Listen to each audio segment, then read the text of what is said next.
আমি বাড়ি থেকে রওনা দিলাম, কুটি সমনি পার হইলাম, একটা ফাঁড়ি থানা আছে, দুইটা পুলিশ আমার ডাক দিয়া কয়ে হুজুর আসসালামু আলাইকুম। আমি একটু দাঁড়ায় গেলাম, দাঁড়ানোর পরে গ্লাসটা নামাইলাম, নামার পরে হুজুর কেমন আছেন?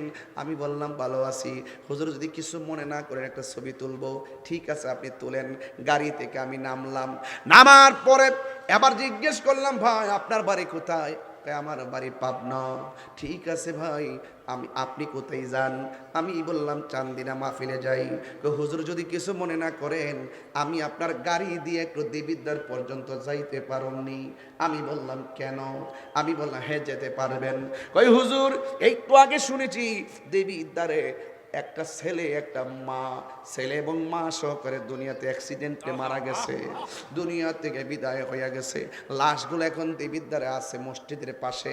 আমি যাইয়া ওখানে যাইয়া কাগজপত্র গুছাইতে হবে, তাদের ঠিকানা নিতে হবে। তখন আমি ওনার গাড়ির মধ্যে তুললাম, তোলার পরে রওনা দিতে দিতে দেবিদ্বারে আসলাম। আমি বুঝাইতে চেষ্টা করলাম একটা বাচ্চা, বয়স বেশি হয় নাই, মেয়েটা মহিলাও তো জানতো না বাচ্চা সহকারে বিদায় হওয়া যাওয়া লাগবে। বিশ্বাসের কোনো বিশ্বাস নাই। আমি কথা বলতেছি এই মুহূর্তে একটা ব্যথা উঠে আমার মৃত্যু হয়ে যেতে পারে। আপনি রাতের বেলা ঘুমায় রয়েছেন, ঘুমের ঘরে আপনার কাছে আজরাইল আসতে পারে। আপনি রওনা দিয়েছেন বাজারে যাবেন, এই এই এসআই গাড়ির মধ্যে পয়সা কয় হুজুর গত কিছুদিন আগে তার স্বামী বিদেশ থেকে খেলনা পাঠাইছে। আমার বলতেছে খেলনা পাঠানোর পর একটা লোকের কাছে পাঠাইছে, তার চাচার কাছে। এবার মহিলাটা রওনা হয়েছে যে তার চাচার বাড়ি থেকে খেলনাগুলো বাচ্চাকে নিয়ে আনবে, কিন্তু যাওয়ার পথে বাচ্চা নিয়ে যাইতেছে, হঠাৎ করে একটা গাড়ি এমনভাবে বাচ্চাটার বাড়ি দিছে, একেবারে চাক্কার নিচে মাথাটা পইরা থেতলাইয়া কলিজা বের হয়ে গেছে। চিন্তা করছিনি নিঃশ্বাসের কোনো বিশ্বাস নাই রে, কেউ আগে মরবে কে পরে মরবে জানে না। দৌলত দিয়া ঘাটের কথা তো ভুলে যান নাই, ঈদের দিবসে বাস নিয়ে গেল 40-45 জন মানুষ। আরে ফেরিঘাটে যাওয়ার পরে মাত্র 5 সেকেন্ডে এত বড় বাসটা 45 জন মানুষকে নিয়ে 90 ফিট পানির নিচে চলে গেল, মানুষগুলা মারা গেল। কেউ জানে না এমন ভাবে মানুষ মারা যাবে। আমার বড় করে বাবা, নিঃশ্বাসের কোনো বিশ্বাস না। আজকেও এলাকাতে একজন মারা গেছে বোধহয়, আল্লাহ যেন এদেরকে জান্নাতবাসী করে রে। আমার যুবক ভাইরা পায়ে হাত দিয়ে কইয়া দিয়া যায়, কবরে নামাজের প্রশ্ন আছে, হাসরের ময়দানে নামাজের প্রশ্ন আছে, মিজানের পাল্লায় নামাজের প্রশ্ন আছে, পুলসিরাতের গেটের মধ্যে নামাজের প্রশ্ন আছে। এই জন্য আপনাদেরকে অনুরোধ করে বলি, খেলায় হেলায় জীবন ধ্বংস করে দিয়েন না। এই মুহূর্তে মারা গেলে আপনি কি জবাব দিবেন? এই মুহূর্তে মারা গেলে কি পুঁজি আছে আপনার কাছে যে হিসাব আল্লাহর কাছে দিবেন? শ্বাসের কোনো বিশ্বাস নাই, যে কোনো মুহূর্তে আমাদেরকে কবরে চলে যাওয়া লাগবে। আমরা মনে করি মারা যাওয়ার পরে বুঝি সব শেষ। না না, মারা যাওয়ার পরে সব শেষ নারী। সবচাইতে ভয়ঙ্কর একটা জায়গা, যেই জায়গার নাম হলো পুলসিরাত। নাম কি? নাম হইল পুলসিরাত। এই পুলসিরাত, সিরাত মানে হলো রাস্তা। এমন একটা রাস্তা হবে, ওই রাস্তাটা কিসের উপরে হবে জানেননি? জীবনে পানির উপরে ব্রিজ দেখেছেন, পানির উপরে সাক্ষ্য দেখেছেন, পানির উপরে কালভার্ট দেখেছেন, পদ্মা সেতু হয়েছে, পদ্মা নদীর উপরে নির্মাণ হয়েছে। যমুনা সেতু দেখেছেন, যমুনা নদীর তীরে এটা নির্মাণ হয়েছে। মেঘনা নদী দেখেছেন, মেঘনা ব্রিজ দেখেছেন, মেঘনা নদীর উপরে এটা নির্মাণ হয়েছে। কিন্তু পুলসিরাতটা কোনো পানির উপরে নির্মাণ হবে না, পুলসিরাতটা নির্মাণ হবে আগুনের উপরে। এও আবার দুনিয়ার আগুন না রে, এই আগুন হবে জাহান্নামের আগুন। আল্লাহু আকবার কোন গেলে কিসের আগুন? জাহান্নামের আগুন। দুনিয়ার ব্রিজ তো 16 ফিট, 18 ফিট, 22 ফিট, 24 ফিট, কিন্তু জাহান্নামের উপরে যেই পুলসিরাতটা হবে এটা চুলের চাইতে চিকন হবে, হীরার চাইতে ধারালো হবে। এত বিশাল বড় একটা পুল হবে, 1500 বছরের রাস্তা হবে। বন্ধুগণ, 15,000 বছরের রাস্তা হবে, বিশাল বড় একটা রাস্তা হবে। যেই রাস্তাটা চুলের চাইতে চিকন, হীরার চাইতে ধারালো। নিচে থাকবে জাহান্নাম। দুনিয়ার আগুনের রং হলো লাল, আর জাহান্নামের আগুনের রং হবে কালো। আল্লাহ আকবার কইতেন না? একদিন আমার নবী সাহাবায়ে কেরামদেরকে নিয়ে গল্প করছেন। আল্লাহর হাবিব সাল্লাল্লাহু আলাইহি ওয়াসাল্লাম সাহাবায়ে কেরামদেরকে নিয়ে আল্লাহর হাবিব তিনি কথা বলছেন। ওই মুহূর্তে বিকট একটা আওয়াজ শোনা গেল। সাহাবায়ে কেরাম ডাক দিয়ে কয়, ইয়া রাসূলুল্লাহ, ইয়া হাবিবাল্লাহ, নবী গো আমার, ও মায়ার নবী, দয়ার নবী, আমরা ওয়াজ শুনতেছি, শান্ত পরিবেশে ওয়াজ শুনতেছি। এমন বড় আওয়াজ তো কোনোদিন আমাদের কানে লাগে নাই। নীরব নিস্তব্ধ জায়গায় এত বড় আওয়াজটা কোথায় থেকে শোনা গেল? আপনারা জবান খুলে বলুন, আমার নবী জানার ক্ষমতা আছে না নাই? ইন্নাল্লাহা যাওয়ালিয়াল আরদু ফারাইতু মাশারিকাহা ওয়া মাগারিবাহা। আল্লাহর হাবিব বলেন, এই পৃথিবীটাকে আমার আল্লাহ এমন ছোট করে দিয়েছেন, আমি সব কিছু জায়গায় বসে দেখার ক্ষমতা আছে। আল্লাহর হাবিব বলেন, সাহাবীরা, এত বড় একটা আওয়াজ তোমরা শুনেছো, শুনে যাও। আজ থেকে প্রায় 70,000 বছর আগে, সুবহানাল্লাহ কোন গেলে, আজ থেকে প্রায় 70,000 বছর আগে দুনিয়াটা যত বড়, এর চাইতে 70 গুণ বড় একটা পাথর আমার আল্লাহ জাহান্নামের মুখে ছেড়েছিল। এই পাথরটা জাহান্নামের নিচে পড়েছে, 70,000 বছর লেগেছে। এত কঠিন গভীরতা, জাহান্নামের আগুন, অন্ধকার। এই জাহান্নামের তলদেশে কে বাস করবে জানেননি? বাস করবে মুনাফিকরা।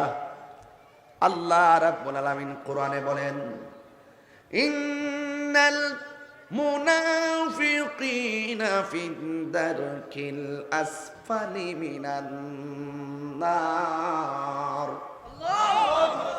আল্লাহ রাব্বুল আলামিন বলেন, ওই জাহান্নামের তলদেশে কে বাস করবে?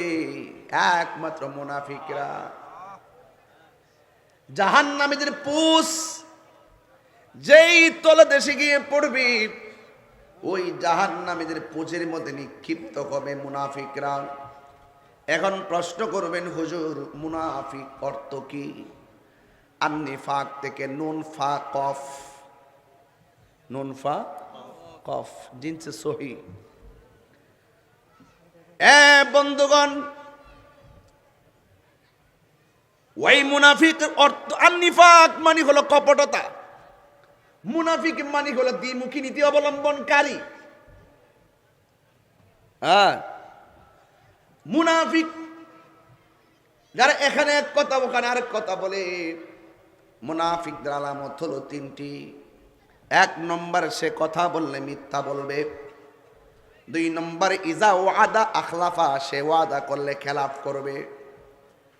3 নম্বর, ইজা তুমিনা খানা, সে যখন আমানত রাখবে, তার কাছে আমানত রাখা হবে, আমানত রেখে খেয়ানত করবে।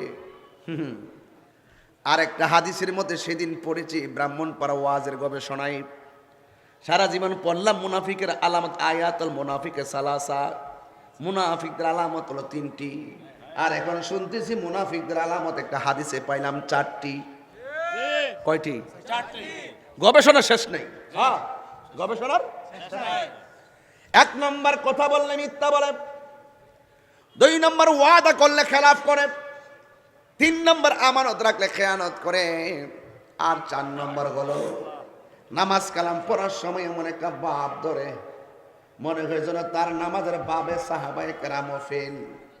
শুধুমাত্র তাই নয়, নামাজ পড়ে তো পড়ে, অসুবিধা নাই, আল্লাহর জন্য পড়ে। আবার দোকানে দোকানে হাইটটা হাইটটা কয় আমি নামাজি, আমি মুসল্লি। হ্যাঁ, আমি মুসল্লি, আমি নামাজি, অহংকার করে। আমি নামাজ পড়ি, রোজা রাখি, তুই কি করস? আমি মুসল্লি, 5 ওয়াক্ত নামাজ পড়ি, দেমাগ দেখায়। আল্লাহ রাব্বুল আলামিন কোরআনের মধ্যে বলেছেন ফাওয়াইলুল লিল মুসাল্লিন, নামাজ পড়ো মানুষ দুজকের মধ্যে যাবে। কেন?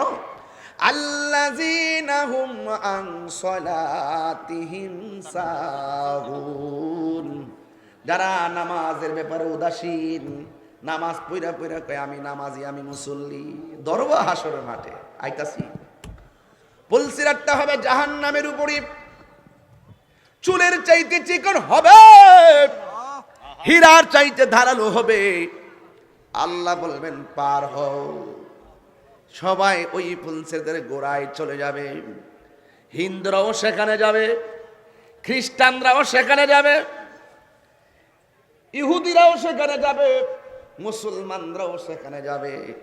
সেই জায়গাতে যাওয়ার পর প্রথম একটা সুইচ গেট আছে। সুবহানাল্লাহ কই না? কি গেট আছে? সুইচ গেটটা খুলে দেওয়া হবে, যাও ওপেন। পঙ্গপালের মতন সব রওনা দিবে।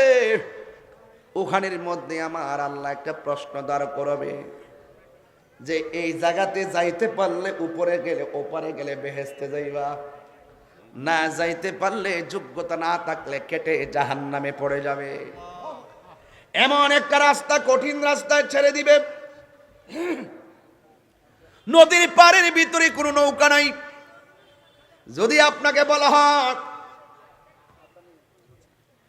ধরতে পারবা না, বিশাল বড় একটা বাঁশ দিছি, হেঁটে হেঁটে তোমরা পার হয়ে যাও, মানুষ বলবে এত বড় লম্বা বাঁশ, ধরার মতো কিছু নাই, জামু কেমনে, নিচে হইল পানি। বলা হবে পার হইতে না পারলে পড়ে যাবে। আল্লাহ রাব্বুল আলামিন ওই পুলসিরাতের ভিতরে বলবে সব এই জায়গা পার হয়ে যাও। ওপারে হলো জান্নাত, নিচে হলো কথা কথা, নিচে হলো। চোখে বাসে কিনা আপনার? আমার ওয়াজটা চোখে বাসতেছে কিনা? আমি কিচ্ছা বলতেছি না, কিন্তু প্র্যাকটিক্যাল। শেষ ঘাট, সুইচ গেট ওপেন। এখন ওই পুলসিরাতের উপরে সুইচ গেট হবে 7টা। কয়টা? 7টা। জানা দরকার আছে না? কবর হলো আখিরাতের প্রথম মঞ্জিল, ওকে, কিন্তু শেষ হলো ফুলসিরাত। ওখানে যাওয়ার পরে এখানে হিন্দুও যায় কবরে, খ্রিস্টানও যায় কবরে। এখন বলে হুজুর হিন্দুরা তো আগুন দিয়ে পোড়ানো হয়, এটাও কবর। অনেক মানুষ যারা পানিতে পড়ে মারা যায়, লাশ মাছ খেয়ে ফেলে, কোনো কিছু লাশ পাওয়া যায় নাই, সেটাই তার কবর। যে যেখানে যেভাবে হবে সেটাই তার কবর। কবর হলো প্রথম মঞ্জিল। যেমন করে সবাইকে মৃত্যুর স্বাদ গ্রহণ করতে হয়, ঠিক এমন ভাবে পুলসিরাতে সবাই দাঁড়াবে। সুইচ গেটটা খুলে দেওয়ার পর আল্লাহ বলবে তোমরা যে যাইবা ইমানের হিসাব দাও, ইমানের হিসাব দাও। অনেক মানুষ থমকে যাবে, পিছানোর সুযোগ নাই, সামনে লড় দিয়ে যাইতেই থাকবে, পিছানোর সুযোগ নাই। গেট খুললে দিস আর পিছিয়ে যাবেন গা, আগুন থেকে সুযোগ নাই, ঠেলা থাকবো সামনের দিকে, ঠেলা সামনের দিকে থাকবো। হ্যাঁ, বলবে ইমানের হিসাব দাও। যারা ইমানদার হবে এরা বলবে শুধু আল্লাহ। ইমানুল আরকানের হিসাব দিতেছি। ইমানের আরকান শুধুমাত্র ইমান নয়, ইমানের আরকান আছে, রুকন আছে। 1 নম্বর সে বলবে আল্লাহ তোমাকে দেখি নাই, না দেখি তোমার প্রেমে পাগল হয়ে গেছি।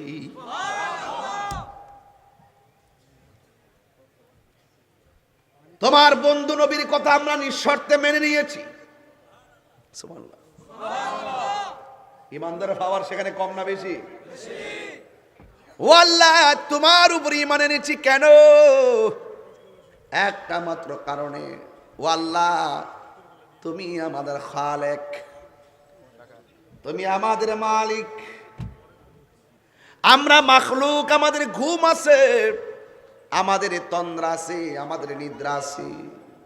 তুমি খালেক, তন্দ্রা নাই, নিদ্রা নাই, তোমরাকে মেনেছি, তোমাকে মেনেছি,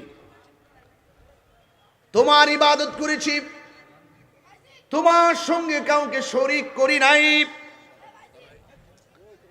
একমাত্র তোমার কাছেই মাথা নত করেছি, আর কারো কাছে মাথা নত করি নাই। জবানটা খুলে বলুন সাজদা পাওয়ার মালিককে। এ বাবা রে, ও বড় করো এর বাবা, আল্লাহ ছাড়া আমরা কাউকে সাজদা দেই না। আজকে বহুত আসে মানুষ আমাদেরকে শিরিকের ফতোয়া দেয়, বেদাতি বলে ফতোয়া দেয়, মাজার পূজারে বলে ফতোয়া দেয়। আছে না?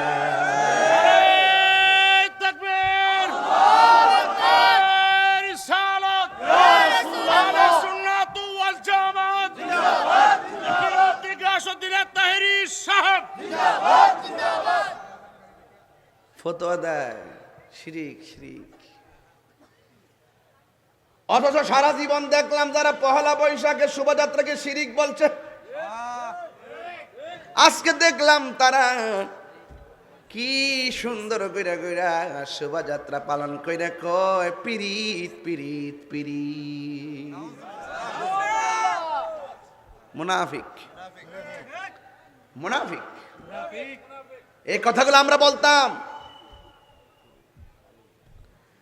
সারা জীবন যারা বলছে শিরিক, সারা জীবন যারা বলছে নাজায়েজ, মঙ্গল শোভাযাত্রা এবং বৈশাখী শোভাযাত্রা হারাম, শিরিক, বেদাত, নাজায়েজ, আজকে দেখলাম তারা মহা ধুমধামে রংতুলি খেলা খেলেছে।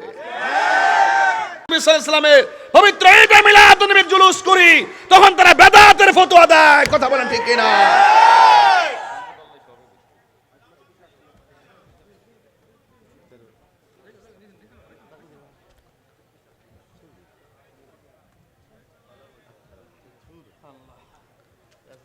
এবার প্রস্তুত থাকেন, এমন কোন জেলা উপজেলা বাদ থাকবে না, মিলাদুন নবীর আওয়াজ সারা বিশ্ব দেখবেন ইনশাআল্লাহ। এবার আমার প্রত্যাশা হলো ঢাকার বুকে সোহরাওয়ার্দী উদ্যানে ঐতিহাসিক জশ্নে জুলুস মিলাদুন নবী সাল্লাল্লাহু আলাইহি ওয়াসাল্লামের র্যালি পালন করবেন ইনশাআল্লাহ। কেউ যদি প্রতিবন্ধকতা হয়ে দাঁড়ায়, প্রয়োজনে সেখানে আমরা জবাব দিব। তখন তাদেরকে আঙ্গুল দিয়ে দেখিয়ে দিব, পহেলা বৈশাখের নামে তোমরা যে শোভাযাত্রা করলা, আমরা যখন মিলাদুন নবী সাল্লাল্লাহু আলাইহি ওয়াসাল্লামে আমরা যখন মদিনার গম্বুজ বানিয়ে জুলুস করি, তোমরা ফতোয়া দাও। আর আজকে দেখলাম পয়লা বৈশাখের রব বসে, দেখলাম তোমরা মিনার বানিয়ে মিম্বর বানিয়ে করতেছে, করো, অসুবিধা নাই। আমরা চাই যে কোনো র্যালি, যে কোনো মিছিল হালাল পন্থায় ইসলামের রীতিনীতি অনুসরণ করে করো, আমাদের আপত্তি নাই। কিন্তু তোমরা সারা জীবন বলছিলা এই পয়লা বৈশাখের নামে এইরকম র্যালি করা এটা দিল্লি এবং ভারতের সংস্কৃতি, তাই এবার তোমরা কেন করেছো? তোমরা জাতীয় মুনাফিকের পরিচয় দিয়েছো।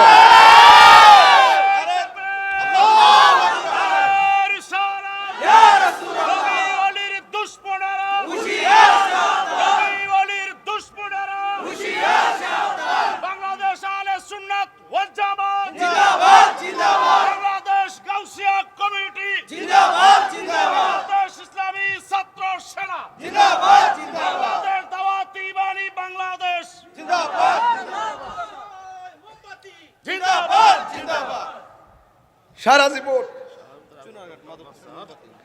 এই বাবা, আপনারা কি আমার সহজ সরল ভাষা বুঝতে পেরেছেন? আপনারা কি সহজ সরল ভাষা বুঝতে পেরেছেন? ভাষাগুলো ভুলে যাবেন না। আমরাও চেয়েছিলাম সুন্দর করে মিলেমিশে সার্বজনীনভাবে এক কথাই থেকে ইসলাম লালন করো। তোমরা সকালে বলবা এক কথা, বিকালে বলবা আরেক কথা, এইভাবে আমাদের মাঝে বিভাজন সৃষ্টি করবা। এটা একটা তামাশার দেশে পড়ে গেলাম নাকি? খুব কেয়ারফুল, এখনো সময় আছে। আমরা এখন ওই কোথায়, ওই যে আব্দুর রাজ্জাক বিন ইউসুফ কই, উনি যে বলছিল যে পহেলা বৈশাখের মুখে লাথি মারতে আমি জন্মগ্রহণ করেছি, ওহন আপনার জাত বাইরা দিয়ে পুরা মহা দুমদামে ফলন করলাম। আপনি কই ঘুমাই গেছেন গা? নিজের বেলা হইলে আরাম, আরেক বেলা হইলে হারাম। এই সমস্ত প্রতিহিংসার রাজনীতি বন্ধ করুন। পয়লা বৈশাখ বলেন, স্বাধীনতা দিবস বলেন, বিজয় দিবস বলেন, কোনোটাই বেদাত না। প্রত্যেকটার একটা চেতনা আছে, দেশ ধর্ম বিভিন্ন দিন আছে। এগুলো যদি সরাসরি মোতাবেক পালন হয় এগুলো হারাম না। কিন্তু এতদিন হারাম বলছিলা কেন, এখন আবার আরাম বলো কেন? এটাই আমাদের প্রশ্ন। আমরা আহমদুল্লাহ সাহেব কই এখন? ওনাকে দেখতেছি না 3 দিন ধরে, 3 দিন ধরে ওনার খুঁজে পাইতেছি না। এখন সব হালাল হয়ে গেছে গা। মিলাদুন নবী সাল্লাল্লাহু আলাইহি ওয়াসাল্লাম জুলুস টাইলা লাড়ি লোড়া লয়ে বইতে। আরে বেটা নবীর আগমনে, নবীর আগমনে আমরা খুশি উদযাপন করব। কয়টা কি দলিল আসি না? আরে বেটা দলিল খোঁজো স্কিল লেগে রে বাবা। ওহন যে তোমরা করলা, এটা কোন দলিলে করছো? দেশের সংস্কৃতি, কয়টা দেশের সংস্কৃতি। তা আমরা জুলুস করি, প্রেমের সংস্কৃতি। যাকে সৃষ্টি না করলে কিছুই হতো না, তাকে পেয়ে আমরা আনন্দ রেলি করব। এখানে দলিল খোঁজাখুঁজি করো, সমস্ত বেজাল বুঝা ভালাইছি। তোমরা দেশের ক্ষেত্রে মুনাফিকি করতে পারবা, সব ক্ষেত্রে করতে পারো, শুধু নবী পাকের মহব্বতের বেলায় আসলেই শুধুমাত্র বিরোধিতা করো, ফতোয়াবাজি করো। আজকে তোমাদের কারণে বিভাজনগুলো সৃষ্টি হয়েছে। আজকে যদি সব এক থাকতো, সব কাঁধে কাঁধে যদি আমরা মিলে যদি বিশ্ববাসীকে জানান দিতাম এই দিন আমার রাসূল এসেছে, এই দিন আল্লাহর হাবিব এসেছে, কাঁধে কাঁধ মিলে জানিয়ে দিতে পারতাম, তাহলে কতই না সুন্দর হতো। আজকের বৈশাখের বাহ কি সাজা। মোনামি ম্যাম ইউনিভার্সিটি একজন শিক্ষিকা, উনি হলো জাতির বিবেক, উনি একজন নারী। আপনি এইভাবে শাড়ি পরে মাথার চুল এলোমেলো করে আমাদের যারা হালাল পন্থায় করছেন তারা কি এগুলো দেখেন না? হ্যাঁ, এখন কানা, এখন সব যাই দিয়েছে গা। সামনের ব্যানারে হুজুররা না, পিছনের ব্যানারে হুজুররা, সামনের বাজারে নারীরা। বাইতুল মোকাররমের জায়গায় জীবনে কোনদিন মহিলারা দাঁড়ায় ওখানে মিছিল করতে পারে নাই। সেই জায়গার মতো জায়গার ভিতরে আপনারা সামনে নারীদেরকে রাখলেন, পিছনে আপনার হুজুররা দাঁড়াইলেন। আপনাদের লজ্জা থাকা দরকার। বিগত দিনে নারীদেরকে নিয়ে কত কুৎসারটনা করছেন আপনারা, নারীদের ব্যাপারে কত খারাপ খারাপ মন্তব্য করেছেন আপনারা। এখন সিয়ারের জন্য সব জায়েজ হয়ে গেল গা। আমরা মা বোনদেরকে মূল্যায়ন রেখেই বলছি, মা বোনরা মা বোনদের মতো শালীনভাবে থাকবে, আমাদের আপত্তি নাই। তা আপনাদের আমরার মতো মোল্লাদের এই যে মুনাফিকির কারণে আজকে অনেক ধরনের সমস্যা কেবল শুরু হইছে, আরো দেখবেন কত কামরা কামড়ি শুরু হয়। এদিন আমি বলছিলাম যারা বলে আমরা মাজারে গিয়ে সেজদা করি, এদেরকে বলছিলাম, এই জন্য চলে গেছি। ওরা বারবার জাতিকে বিভ্রান্ত করেছে, ওরা বারবার মানুষকে ধোঁকা দিয়েছে, মিসগাইড করেছে, মিথ্যা বলেছে, অপবাদ দিয়ে কথা বলেছে। সুন্নিদের সুমহান জায়গাকে কলুষিত করার জন্য রাষ্ট্রতন্ত্রের গুরুত্বপূর্ণ জায়গা থেকে আমাদের আহলুস সুন্নাত ওয়াল জামাতকে মাইনাস ফর্মুলায় রেখে ওরা স্বার্থ সিদ্ধি হাসিল করার জন্য চেয়ারের লোভে একমাত্র বিগত দিনে আন্দোলন করেছে, সংগ্রাম করেছে। এখন এত বড় ইস্যু আছে, এই দেশের ইস্যু, দেশের ক্রাইসিস মুভমেন্ট, এই মুহূর্ত তাদের কোনো আওয়াজ নাই। বুঝতে গেলে তারা সারা জীবন যা করছে একমাত্র চেয়ারের জন্য আর বান্ডেলের জন্য।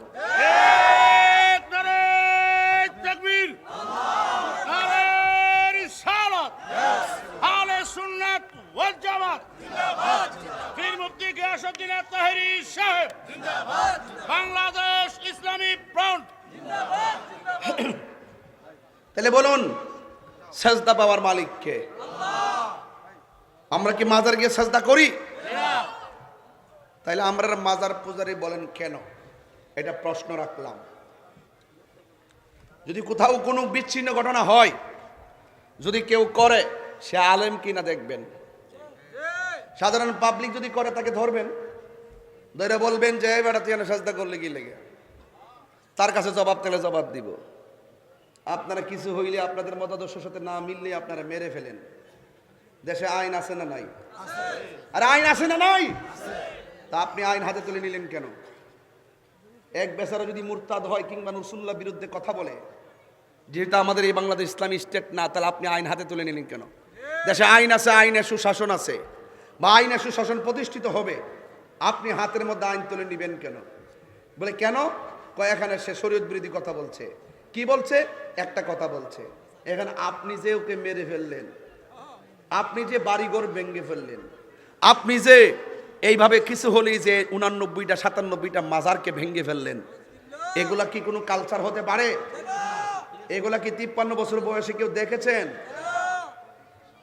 স্বাধীন হইছে না? কবর থেকে লাশ তুলে আগুন দা ফিরে লাগান, স্বাধীন হইছে। এই আল্লাহর ওয়াস্তে মুনাফিকি ছাড়েন, এই মুনাফিকি গুলো ছাড়েন, সোজা রাস্তায় আসেন। আপনাদের চরিত্রটা আমরা সব জানি।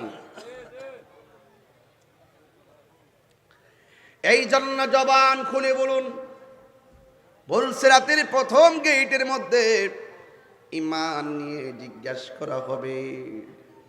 ঈমানদার বলবে আমরা আল্লাহর উপরে ঈমান এনেছি, তোমারে দেখি নাই, আমরা তোমাকে না দেখে সেজদা করেছি, তোমার বন্ধু নবীকে আমরা মেনেছি, আখিরাতকে বিশ্বাস করেছি, ফেরেশতাকে বিশ্বাস করেছি, তাকদীরকে বিশ্বাস করেছি, আসমানি কিতাব সমূহকে বিশ্বাস করেছি। এরপরে আমার আল্লাহ সন্তুষ্ট হইয়া যাবে, প্রথম গেটটা অতিক্রম করে দ্বিতীয় গেটে যাবে। যাওয়ার পরে আল্লাহ বলবেন তোমরা যে আমার গোলামি করেছো, ওযু কিভাবে করেছো, ওযুর হিসাব দাও। ওযু ওযু ওযু আমরা দুনিয়ার মধ্যে ওযু করি তাড়াহুড়া করে, অথচ ওই সুইচ গেটের মধ্যে জিজ্ঞাসা করবে ওযু সম্পর্কে হিসাব দাও। আমরা ওযু করি কি করি না? আমরা অনেকে তাড়াহুড়া করে ওযু করি, অথচ আমার নবী আপনার নবী বলেছেন কেউ যদি ওযু করার সময় বিসমিল্লাহ বলে যদি ওযু শুরু করে দেয়, আমার আল্লাহ রাব্বুল আলামিনের ফেরেশতারা ওযু শেষ হওয়ার আগ পর্যন্ত ওযুকারীর জন্য গুনাহ মাফ চাইতে থাকে। আরে বড় করে কোন আল্লাহু আকবার। হক কথা কইলে কি আগুন লাগে নাকি? অশান্তি লাগে? হ্যাঁ, লাগুক। যা বলছি ভালো কথাই কইছি, বাস্তব নতুন নগদ ওয়াজ, তাহলে পরে বুঝলে দম গেলে কি কইলিস। আল্লাহর হাবিব বলেন যারা ওযু করার সময় বিসমিল্লাহ বলে ওযু শুরু করব, আল্লাহ রাব্বুল আলামিনের ফেরেশতারা শেষ হওয়ার আগ পর্যন্ত বান্দার জন্য গুনাহ মাফ চাইতে থাকবে। এরপরে যখন ওযু করার সময় দুইটা হাত ধৌত করবে, বন্ধুরা রে আমার, ও বড় করো এর বাবা, এবার ওযু করার সময় যখন হাতটা ধৌত করবে, ডান হাতের কবজি 3 বার ধৌত করবে, বাম হাতের কবজি বাম হাতের কবজি 3 বার ধৌত করবে। আল্লাহর হাবিব বলেন এই হাতের কবজি দিয়া যত গুনাহ করেছে আমার আল্লাহ ওযুর পানির সঙ্গে জমিনে ফেলে দিবে। ফজিলতগুলো শুনলে জোরে জোরে সুবহানাল্লাহ বলবেন, গুনাহ মাফ হবে। এরপরে আল্লাহর হাবিব বলেন কেউ যখন ওযু করার সময় তারতিবের সঙ্গে মুখের মধ্যে পানি দিবে, গড়গড়া করে কুলি করবে, আমার আল্লাহ রাব্বুল আলামিনের হাবিব বলেন হে উম্মতের দল, তোমরা যখন কুলি করো গড়গড়া করে পানিটা ফালাও, আমার আল্লাহ রাব্বুল আলামিন তোমার জবান দিয়া যত গুনাহ করেছো সব গুনাহগুলো মাটির মধ্যে ঝেড়ে ফেলে দিবে। এরপরে আল্লাহর হাবিব সাল্লাল্লাহু আলাইহি ওয়াসাল্লাম বলেন, কেউ যখন ওযু করার সময় মুখমণ্ডল ধৌত করবে, এই চোখ দিয়া সে যত গুনাহ করেছে, ও বন্দরে আমার, ও চান্দিনার বাবা, এবার আমার নবী আপনার নবী বলেন, এই চোখ দিয়া যত গুনাহ করেছে আমার আল্লাহ ওযুর পানির সঙ্গে গুনাহগুলো মাটির মধ্যে ফেলে দিবে। সুবহানাল্লাহ। হায় রে ও বরকুরের বাবা,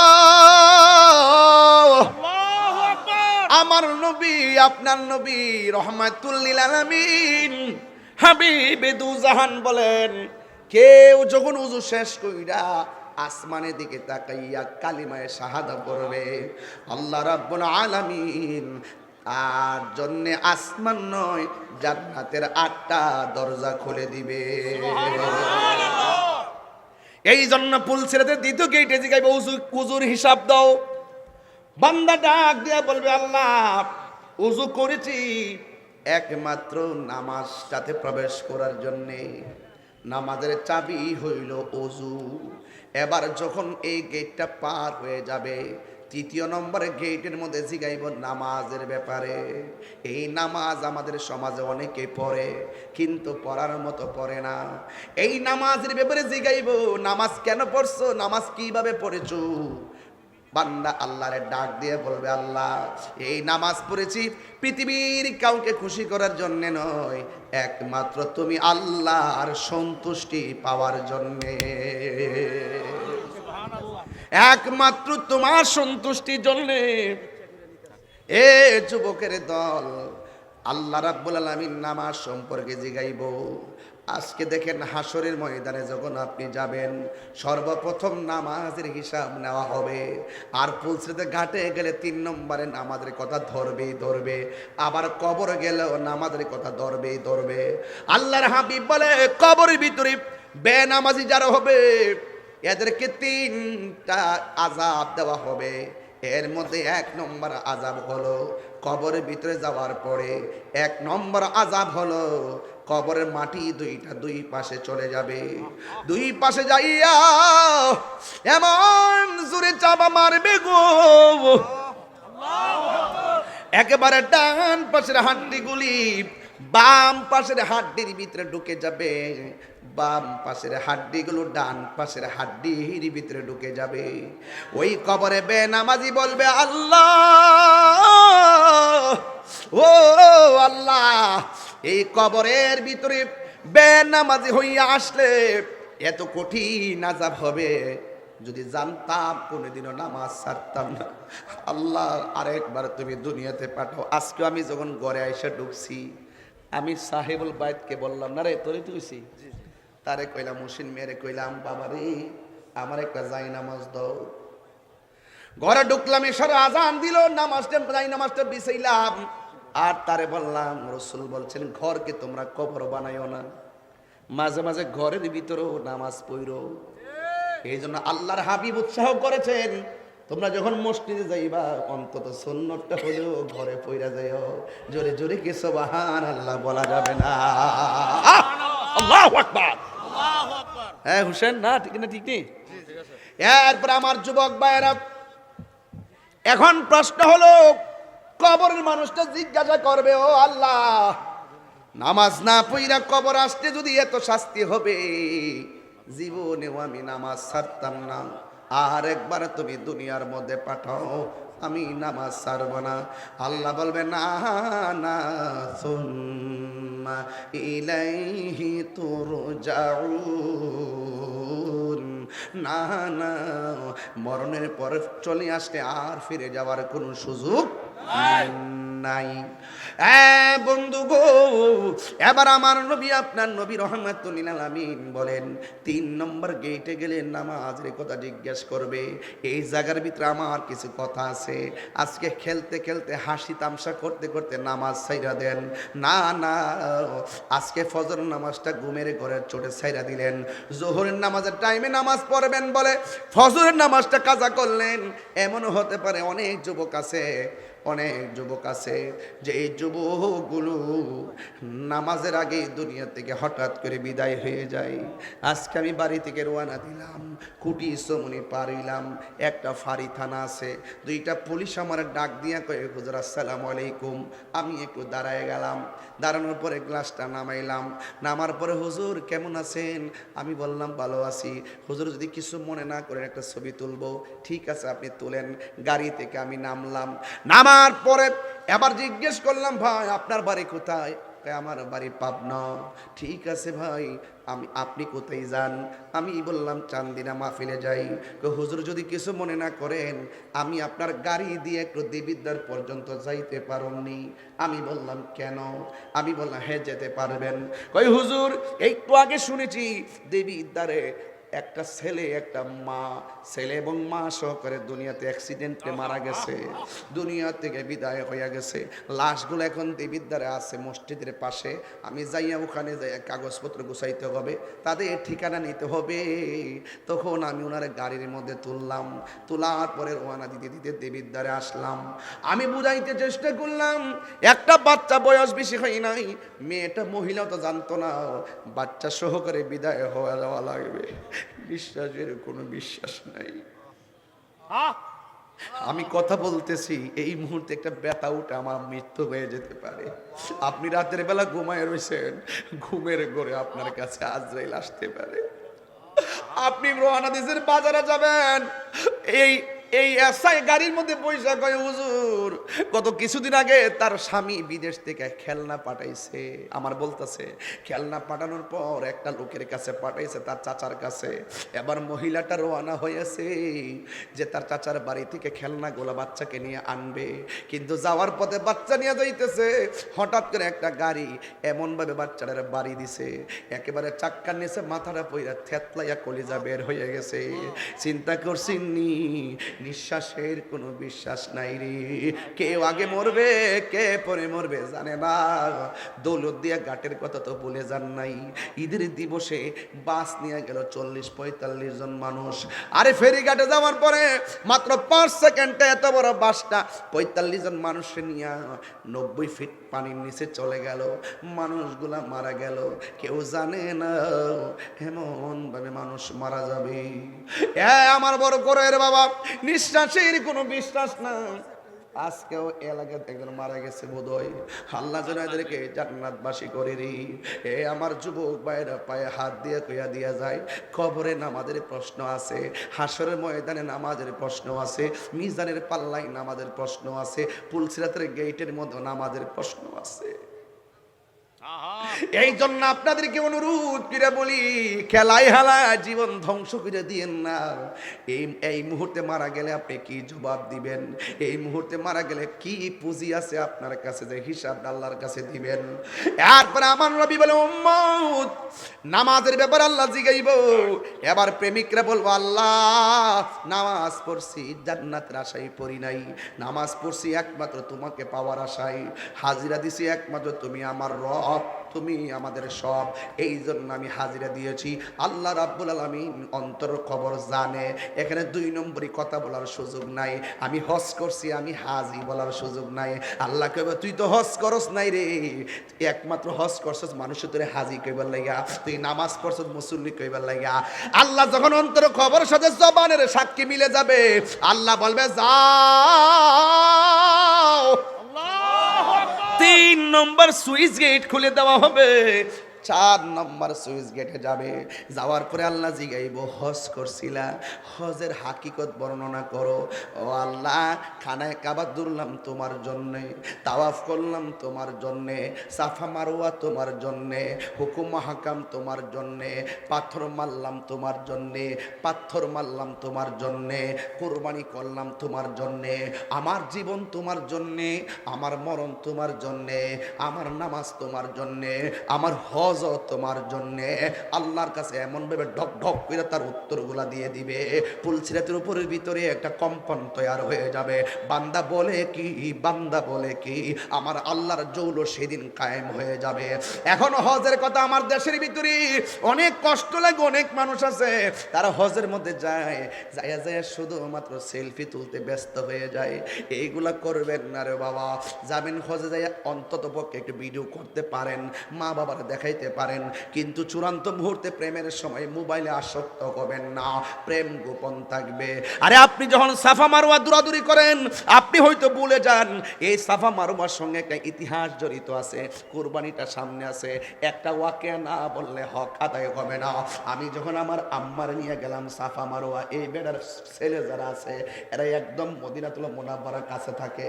ও বন্ধুরে, আমার আম্মার নিয়ে যখন আমি কাবাগর তাওয়াফ করলাম, এরপর সাফা মারওয়া গেলাম, বিশ্বাস করেন আমার আম্মার ডায়াবেটিস, কোমরে ব্যথা। কিন্তু আমি যখন দেখলাম সাফা মারওয়া দৌড়াদৌড়ি করে, আম্মা দেখলাম আমার আগে জায়গা, আমি যে গেলাম, আম্মা গো তুমি না হাঁটতে পারো না, তুমি দিয়ে আমার আগে যাও গা। ও পুত্রে, আমার হাজেরা কেমনে দৌড়ছে। আল্লাহু আকবার। হাজেরা যখন দেখলেন ইসমাইল আলাইহিস সালাম পানি নাই, স্তন শুকিয়ে গেছে, এখন সন্তানের পানি দরকার, জীর্ণ শীর্ণ একটা জায়গা, মরুভূমি, পানি নাই রে। এবার হাজেরা তাকায় দেখতেছেন একটা পাহাড় দেখা যায়, ওই পাহাড়ের মধ্যে ঝর্ণার মতন পানি উঠতেছে।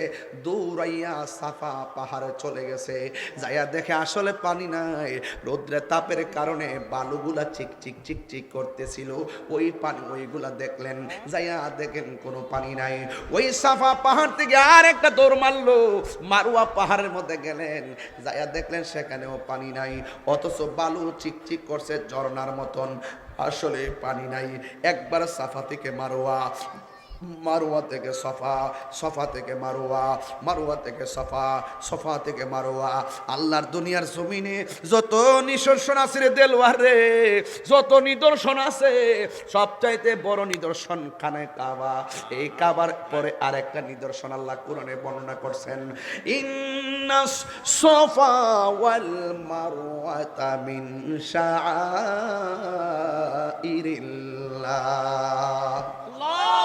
নিশ্চয়ই সাফা এবং মারওয়া আল্লাহর নিদর্শন সমূহের মধ্যে দুইটা নিদর্শন। এই জন্য সাফা মারওয়া দৌড়লেন 7 বার আওলা কেশে পাগল বেশে, শাড়ির আসলটা খেসরাইয়া খেসরাইয়া বাবা ইসমাইলের জন্য পানির জন্য দৌড়লেন, কিন্তু লাস্টে পানি পাই নাই। না পাইয়া মা হাজেরা দুইটা হাত আল্লাহর কাছে বাড়ায়া কয়,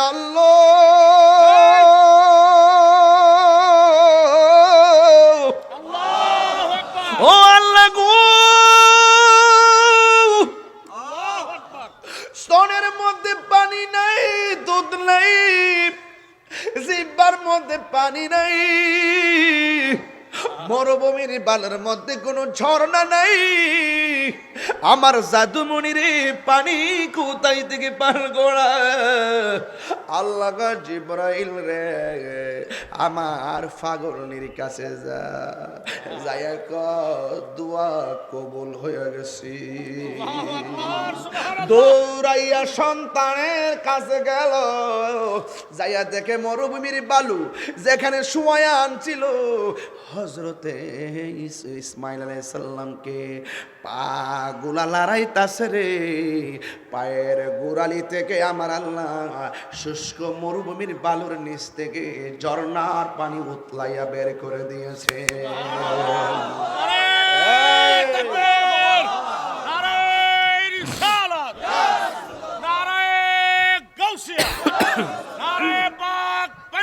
ইয়া পাক পানি আহলে সুন্নাত ওয়াল জামাত, নারে হায়দারি।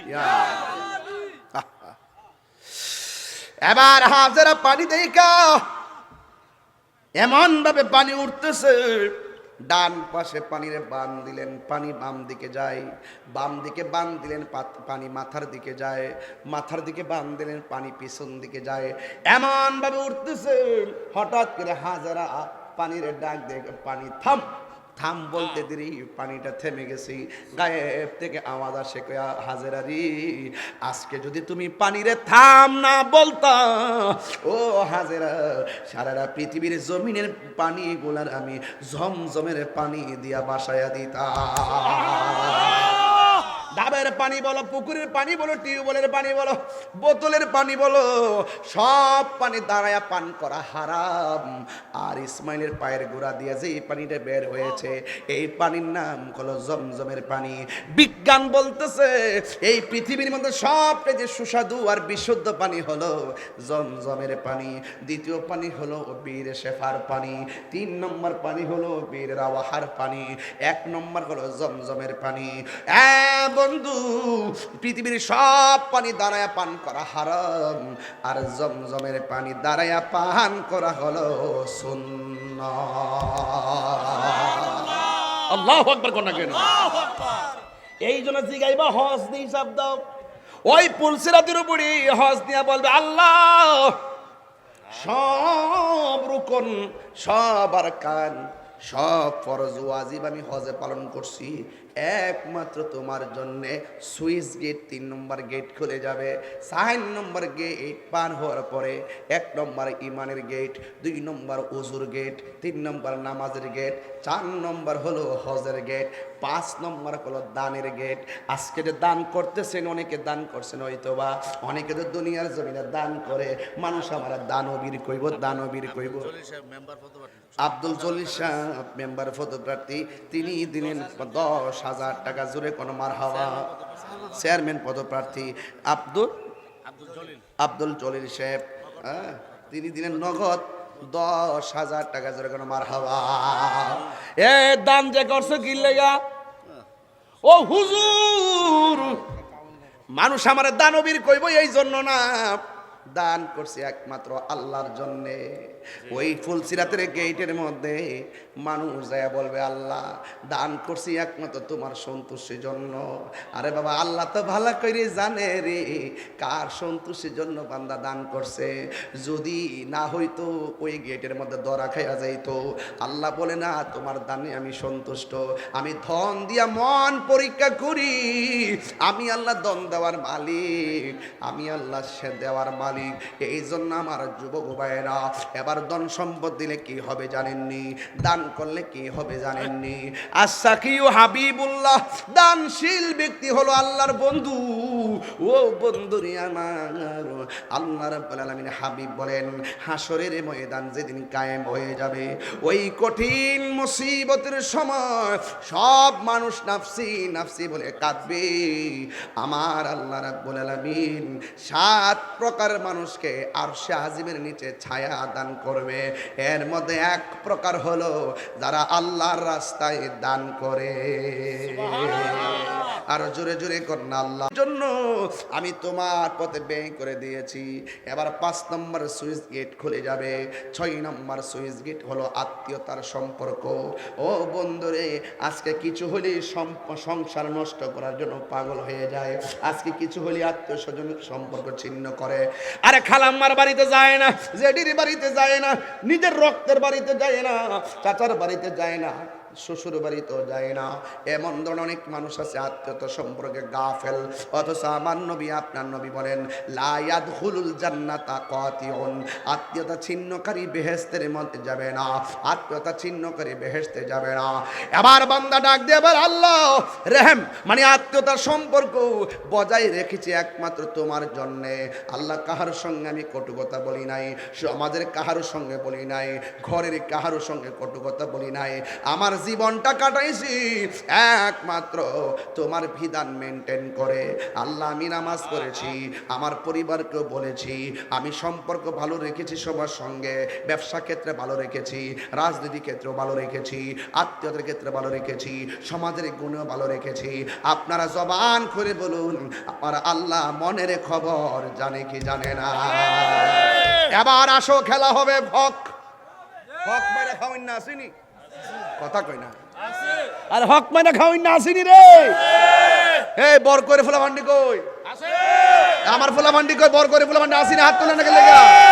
ও সব মুরব্বি, সব মুরব্বি। নারে রিসালাত, ইয়া রাসূলুল্লাহ, বাংলাদেশ জিন্দাবাদ জিন্দাবাদ প্রধানিয়া পাড়া যুব সমাজ জিন্দাবাদ জিন্দাবাদ আহলে সুন্নাত ওয়াল জামাত জিন্দাবাদ জিন্দাবাদ বাংলাদেশ দাওয়াত ইমানি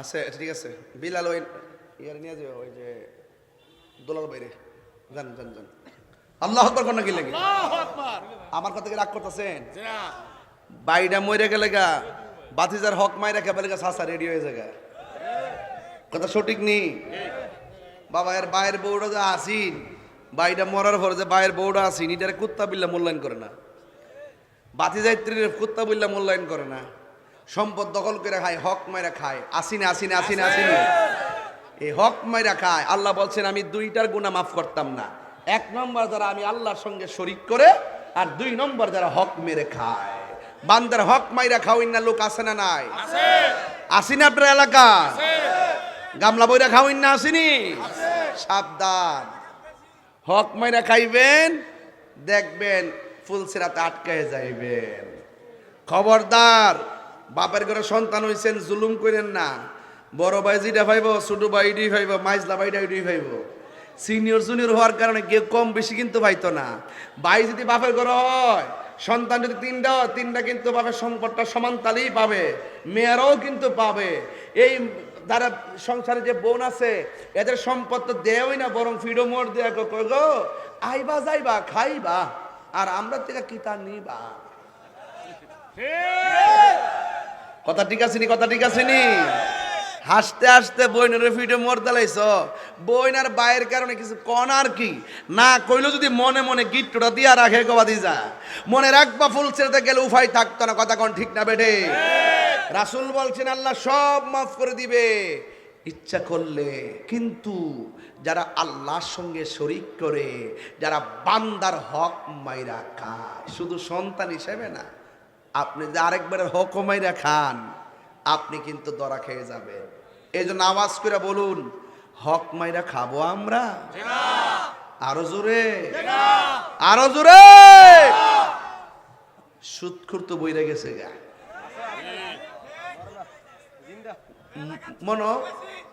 মনো একবারে বেস্ত টিকিট নিলিস আর কি একবার এমন ভাবে খা ফুল ফুল গরিবের ফেরো লাতি দিয়া খাইনি খাইনি খাইনি এখন বলুন সুদ খাওয়া কি হালাল না হারাম এই হারামের পক্ষে কে কে আছেন হাত তোলেন নাই বুঝছো না জোশের চলা তুলে আইছে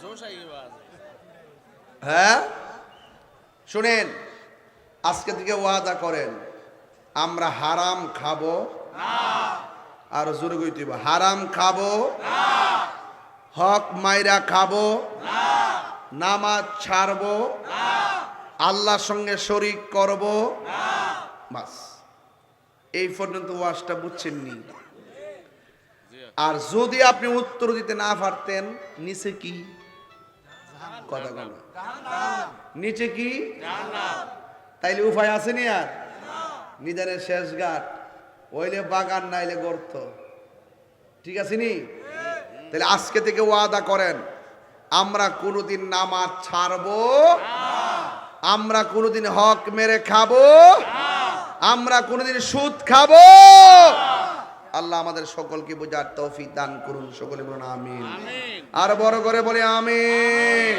কারা কারা খুশি হয়েছেন হাত তোলেন খোলা আকাশের নিচে নারে তাকবীর নারে রিসালাত আহলে সুন্নাত ওয়াল জামাত জিন্দাবাদ পীর মুফতি গিয়াসউদ্দিন আত-তাহেরি সাহেব জিন্দাবাদ জিন্দাবাদ এটা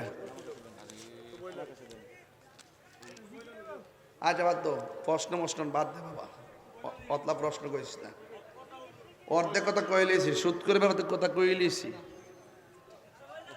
আল্লাহু আকবার জোরে কোন তাহলে আওয়াজ করে বলুন আমরা হালাল খাবো হালাল হারাম তবে দুইটা কথা সিহন কথা কয়ে দিয়া যায়